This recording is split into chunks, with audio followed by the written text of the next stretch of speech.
Olá, meus queridos, como vão vocês? Em 1987, o George Harrison sentiu saudades de ser um Beatle. Em seu álbum Cloud9, ele grava a música When We Was Fab, que faz alguma alusão, né, à sua época, de quando ele era um dos fabulosos, né? Eu vou contar a história dessa música, discutir a letra dela, mostrar todas as referências. Meu nome é João Moura, essa aqui é Beatles School, vamos lá.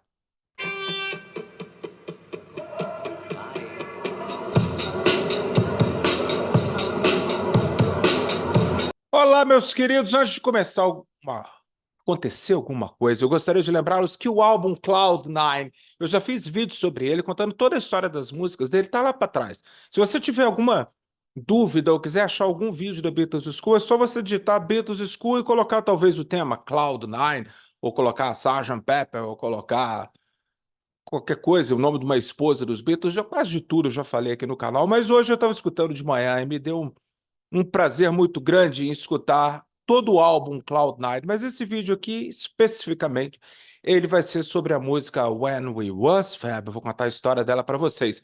E se você quiser se tornar membro da Beatles School, você vai ser muito bem-vindo, a sua ajuda vai ser muito bem-vinda, onde você terá vídeos ali que são exclusivos para os membros, né? E eu vou fazer um outro vídeo sobre todo o álbum Cloud9. Se você tiver interesse de assistir, você vai ser muito bem-vindo. Meus queridos, o que foi que aconteceu? O que foi que aconteceu? Com uma coisa muito interessante, né? O George Harrison ele entrou para a história como Beatle relutante, como o livro do Philip Norman, que eu acabei de fazer a revisão técnica dele, né? E o George sempre foi aquela coisa meio, né? Toda entrevista ele é e tal, principalmente na década de 70. Mas parece que depois da morte do John Lennon, ao George Harrison gravar a música All Those Years Ago, com a ajuda do Paul, da Linda e do Danny Lane, e também na bateria do Ringo, só que foi pré-gravada, né? Os três não estiveram juntos no estúdio para poder gravar aquilo ali.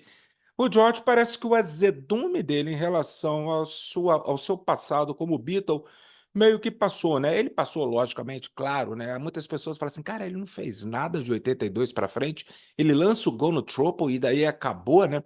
Não, o George chegou a gravar uma música que ele ia participar de filmes, ele teve lá a sua produtora de filmes, a Handmade Films, né?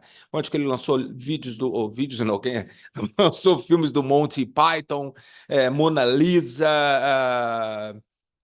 Piratas do Tempo, agora eu não lembro qual, ou seja, um monte de filme que o George teve ali, o filme da Madonna, Shanghai Surprise, com o Sean Penn, né? Então, se bem que esse filme aí meio que deu uma azedada no pé do frango do George ali, porque ele gastou uma fortuna e o filme foi uma cagada, né? E ele pôs a culpa na Madonna, sério mesmo. No Sean Penn ele até que segurou as ondas, mas enfim, o George foi gravando, chegou a gravar a música, terminar a música I Don't Wanna Do It, que apareceu na trilha sonora do filme Porky's e tal.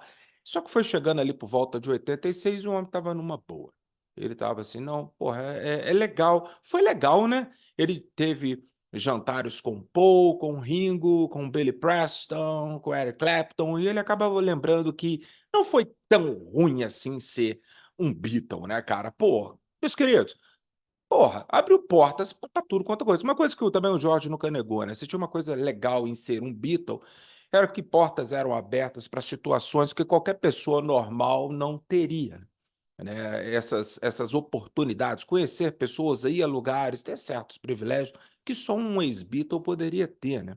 Eu vi um dia desse, não foi ontem, uma foto do Muhammad Ali, ele indo ali pedir um autógrafo para o John Lennon, se eu não me engano, por volta de 77, quando o John e a Yoko estavam mais reclusos, né? Você vê o tamanho que é ser um ex-Beatle, né? Assim o Paul McCartney, né? E o Ringo também.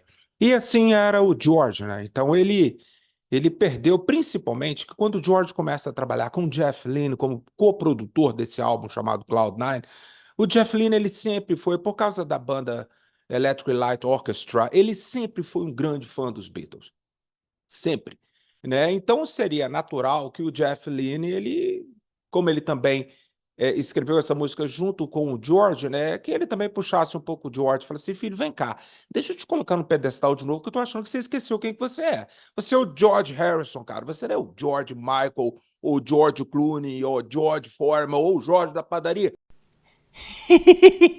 Então, isso parece que o Jeff Lynne fez uma massagenzinha ali no ego do George e tal. E o disco Cloud9, que tem, porra, tem diversas músicas maravilhosas. A homônima Cloud9, temos também uma das minhas músicas prediletas ever do George Harrison, que é This Is Love. né? E também nós temos Got My Mind Set on You, né? Rack of Raspberries, Fish on the Sand, ou seja, o disco inteiro é uma maravilha, né? Meus caros, mas a música When We Was Fab, eu vou aqui discutir a letra dela com vocês, porque há diversas referências. Só aqui para a gente terminar essa parte meio técnica, né? O Ringo toca a bateria nessa música, né? E o Paul fora convidado para participar, mas ele não pôde, né, participar do álbum Cloud9. Motivos eu não tenho a menor ideia. O que é lógico, a gente sabia que o George e o Paul, nessa época, eles estavam bem próximos, né? Todos aqueles problemas da Apple, os problemas com a EMI, aquilo tudo já parecia ter sido resolvido, né? Apesar da prerrogativa McCartney, que depois eu tenho vídeo aí para trás contando sobre isso, né?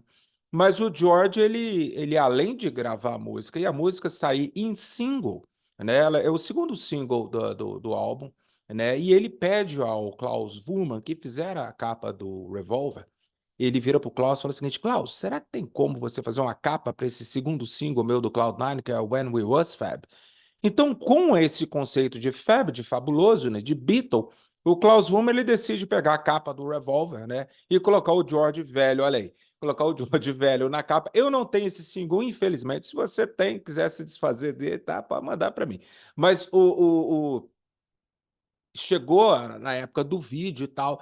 Então o George contrata uma equipe bem bacana, né? E para fazer diversas referências ao longo do vídeo. O vídeo aparece o Ringo, eu me lembro. Eu era garoto quando esse vídeo passou no Fantástico, né? E eu vi ali o George Harrison e tal, e o vídeo tem diversas referências, né? Tem a parte que, se eu não me engano, muita gente fala que é o Neil Aspinall com uma peruca que passa andando com a capa do álbum Imagine. Aliás, com a parte de trás da capa do Imagine, que o George participou muito bem, né, cara? E tem uma parte também onde está o Ringo na bateria, o George no meio, e tem no meio de cases ali de guitarra, de bateria, tem um Walrus tocando um baixo canhoto, né? O George chegou a pedir ao Paul, teria como você participar do vídeo? A princípio o Paul até queria sim, né, cara? Mas aí acabou que o Paul falando com ele, cara, eu não vou poder, eu tô ocupado no dia dessa gravação desse vídeo. Coloca alguém lá dentro e fala que sou eu, né, cara? Então, por algum tempo, o George saiu falando que era o Paul que estava ali no vídeo, né? Mas depois, se eu não me engano, em 1995, numa entrevista, o Paul acabou falando, contando a história verdadeira. Eu não podia estar ali no dia da gravação, então eu pedi ao George para colocar alguém e falar que foi eu, mas não era eu que estava vestido de Walrus. A música desculpa, o vídeo faz alusão a diversas coisas dos Beatles, né, cara? Mas muito do George. O Ringo tá ali brincando o tempo todo. Passam pessoas como o próprio Jeff Lynne, o Elton John, né? Tem muita coisa legal. Eu aconselho você. Se você nunca viu, procura lá depois, George Harrison, When We Was Fab. Lógico, meus queridos, que tem esse problema do was. Todo mundo sabe que o passado do verbo to be é was e were, e no plural seria were. Então, gramaticalmente, ficaria when we were fab. Mas o Derek Taylor, aquele lá que trabalhou na Apple junto com os Beatles por muito tempo, né? Trabalhou para o Brian Epstein também, trabalhou para os Beach Boys. O Derek Taylor, que aparece muito no Anthology, no documentário Anthology, ele falou: George, não, pelo amor de Deus, você não pode colocar, você tem que fazer gramaticalmente errado, que era como a gente falava lá em Liverpool, né? Lá em Londres, naquela época, a gente falava errado de propósito, né? Então coloca quando nós era e não quando nós éramos fabulosos. Então coloca when we was em vez da gramaticalmente correta, seria when we were. É apenas uma brincadeira, né? Um erro calculado. Né? Só isso só para você saber. Mas vamos à letra da música, que é bastante interessante e é cheio de coisas relacionadas aos Beatles. Eu vou abrir aqui a letra, porque eu também não lembro da letra da música toda, né, cara? Mas eu vou mostrar para vocês, porque é muito interessante. Ele começa assim, naquela época, há muito, muito tempo, quando a grama era verde. A grama, logicamente, pode ser uma alusão ao cigarrinho do capeta, né? Eu acordei atordoado, chegamos como estranhos no meio da noite. Isso, eu vi uma entrevista com o George, que ele falava de chegar de avião ou chegar de ônibus num determinado hotel e tal, como isso era penoso para ele. Mas aqui parece que ele sente saudades, né? Fab, há muito tempo atrás, quando éramos fabulosos, né? Ele brinca também, Fab, na época em que o imposto de renda é a única coisa que pegava a gente, né? As carícias te roubaram na luz da manhã, nós éramos vítimas da madrugada e nós fizemos de tudo. Fab, há muito tempo atrás, quando éramos fabulosos, né? E aí tem uma parte que eu acho muito bonita, fala assim, você é meu mundo, você é meu único amor, né? Enquanto você estiver nesse mundo, o The Fuss gonna come and claim you. Ou seja, mas muitas pessoas traduzem The Fuss também lá na Inglaterra como se fosse a polícia, né? Porque há aquela vez em 1969, né, no dia do casamento do Paul com a Linda, né, onde que a polícia bateu lá na casa da Patsy e do George, né? O George estava na Apple. E aí a Patsy liga pro George e fala assim: ó, vem cá, porque o tal do Sergeant Pilcher chegou aqui com um batalhão de polícia para poder procurar droga. Aí acabaram, segundo o Neil Armstrong, encontrando um tijolo desse tamanho enfiado dentro de uma gaveta, né? I take you away. Então tem um quê, um tanto quanto psicodélico a lá Magical Mystery Tour e Sgt. Pepper, né? Ainda assim, estudar os microscópios que ampliaram as lágrimas, estudaram verrugas e tudo. Ainda assim, a vida flui continuamente. Claro que isso é uma coisa psicodélica, uma delícia, né? Fab, há muito tempo atrás, quando eram os fabulosos, né? E aí ele fala, mas está tudo acabado agora. Ele fala, but it's all over now, baby blue. Eu não acredito que esse baby blue aqui seja uma menção ao Badfinger, né? Mas vai saber. Há muito tempo atrás, quando eram os fabulosos, né? Como este pullover que você me enviou. Fab, e você realmente conseguiu me segurar. Essa parte, and you really got a hold on me. Claro, né? A música do ídolo maior dele, que era o Smokey Robinson, né, cara? E os Beatles gravaram You Really Got a Hold on Me, tanto é que agora está na coletânea vermelha. Passou. You Really Got a Hold on Me, meus queridos, subiu de nível. Ela passou a ser as músicas inesquecíveis dos Beatles, porque é assim que eu vejo a coletânea vermelha e azul, né? Fab, há muito tempo atrás, quando éramos fabulosos. Tem uma parte que ele fala, e o ônibus vai chegar e te levar embora, né? Logicamente, o ônibus seria de Magical Mystery Tour. Ou seja, meus queridos, há diversas menções, né, à história dos Beatles aqui. O que me faz pensar numa coisinha. Era um período onde que o George ele chega até a pegar de volta essa Gretsch Duo Jet, que eu tenho uma réplica dela aqui do Beatles Rock Band, que essa que foi a guitarra do George, que foi escolhida para poder ser representado no jogo. A Rickenbacker Miami do John Lennon, o Hoffner do Paul, pode ser tanto um quanto o outro, 61 ou 63, mas a Country Gentleman, desculpa, a Duo Jet, eu acredito que foi por causa do tamanho, né? Pensou, o Beatles Rock Band, uma guitarra não seria o tamanho de uma Rickenbacker de 12 cordas ou de uma Country Gentleman, né? Por falar nisso, só um detalhe assim, depois agora que descobriram onde estava o baixo 61 do Paul, tá começando uma procura agora, achei isso muito interessante, uma procura sobre uma guitarra do George que está desaparecida, né? Que é a sua Gretchen, chamada de Tennessee, né? Eu fiz um vídeo com a banda Hey Jude, o qual eu mostro essas guitarras, né, as réplicas dessas guitarras dos Beatles que eles usam, né? E ali eu mostro a Tennessee e entre outras. É muito legal o vídeo, procura aí para trás. Mas eu achei legal porque o George ele pede o Klaus Wurmer porque ele dera essa Gretsch Duo Jet para o Klaus Wurmer e ali na década de 60, né, que o Klaus ele estava numa banda e ele precisava tocar guitarra e tal, apesar de ele ser baixista, né?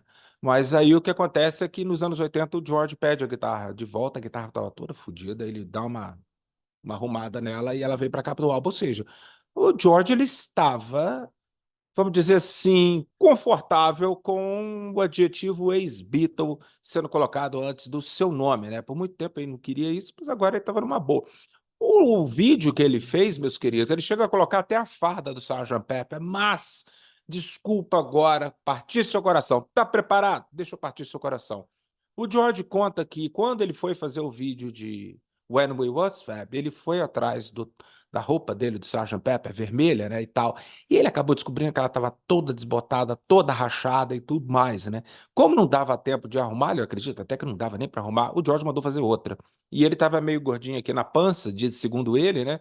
E ele falou que a original também nem fecharia. Ele usa a original no vídeo de Ding Dong, né? Lá de 1974, né? Mas aqui não é. Talvez o chapéu até seja, mas a roupa não é, né? Eu sei, eu também fiquei decepcionado quando eu fiquei sabendo disso. Falei, pô, que merda, né? O álbum ele tem um quê Beatle e tal, do Jeff Lynne em cima do George, né, cara? Músicas como Got My Mind Set on You, que era uma música do Rudy Clark, que o George comprou lá atrás. Posso até estar falando besteira, mas que o George comprou esse disco do Woody Clark quando ele for visitar sua irmã em 63 nos Estados Unidos, antes dos Beatles irem no Ed Sullivan em fevereiro de 64, né? Então, meus queridos, o vídeo, ele concorreu isso e tal, acabou não ganhando, mas ele acabou sendo um dos vídeos mais legais feito por um ex-Beatle, né? O Paul, meus queridos, ele foi na mesma leva. Quando ele gravou o álbum Flowers in the Dirt, ele iria fazer um vídeo, o vídeo de My Brave Face, o que que ele faz? Ele também faz aquela coisa Beatle. Depois você dá uma olhada lá, né? Como os seguranças, né, tentando achar lá o Hoffner do Paul, um japonês lá que roubou vídeos do Paul McCartney, roubou a farda dele do Sgt. Pepper e tal. Então o George vai, desculpa, o Paul vai nessa mesma pegada, né? E lógico que em 92 o Ringo lançaria o álbum Time Takes Time, também tem uma pegada muito Beatle. Quem que era um dos produtores, né? Além de Phil Ramone, estava Jeff Lynne, né?